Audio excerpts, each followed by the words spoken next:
বাঁকুড়া জেলার স্বাস্থ্য পরিষেবার নতুন দিগন্তের সূচনা করল ছাতনা সুপার স্পেশালিটি হাসপাতাল। জেলার মধ্যে প্রথমবারের মতো এখানে চালু হয়েছে বিকেলের আউটডোর পরিষেবা বা ইভিনিং ওপিডি। স্বাস্থ্য দফতরের সিদ্ধান্ত অনুযায়ী সোম থেকে শনি প্রতি বিকেল 3টে থেকে সন্ধ্যে 6টা পর্যন্ত এই পরিষেবা মিলবে, যা কর্মজীবী মানুষের জন্য বড় স্বস্তির খবর। হাসপাতাল সূত্রে জানা গেছে, প্রাথমিক পর্যায়ে শিশু বিভাগের আউটডোর চালু হয়েছে এবং পর্যায়ক্রমে অন্যান্য বিভাগও যুক্ত করা হবে।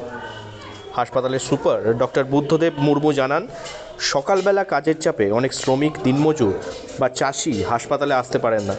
তাদের সুবিধার কথা মাথায় রেখেই এই উদ্যোগ নেওয়া হয়েছে। পরিষেবা চালু হওয়ার পর থেকেই রোগীদের উপস্থিতি বাড়ছে বলেও জানান তিনি।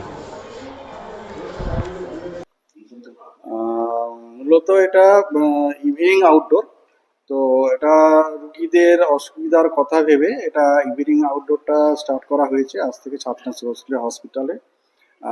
যেটা দেখা যাচ্ছে যে মর্নিং আউটডোর, যেটা 9টা থেকে 2টো যে শিডিউল টাইমটা, সেই টাইমটায় অনেকে আসতে পারেন না এবং বা দীর্ঘক্ষণ লাইন দিতে হয়।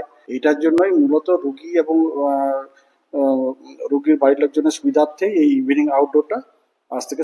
স্বাস্থ্য কর্তৃপক্ষের পরিকল্পনা অনুযায়ী আশা কর্মীদের মাধ্যমে গ্রামে গ্রামে প্রচার চালিয়ে সাধারণ মানুষকে পরিষেবার বিষয়ে সচেতন করা হবে।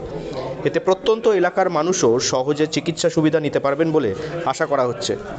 স্থানীয় বাসিন্দাদের একাংশের মতে, বিকেলের ওপিডি চালু হওয়ার সাধারণ মানুষ বাস্তবিকই উপকৃত হবেন। বিশেষ করে কৃষিজীবী ও কর্মরত মানুষদের জন্য এটি অত্যন্ত কার্যকর পদক্ষেপ। তবে তাদের দাবি সব বিভাগ দ্রুত চালু হলে পরিষেবাটি আরও কার্যকর হবে।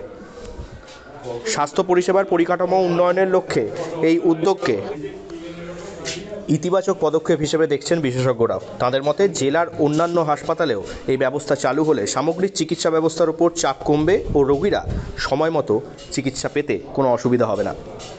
বাঁকুড়া থেকে নিরঞ্জন ব্যানার্জির রিপোর্ট, লোকাল 18 বাংলা।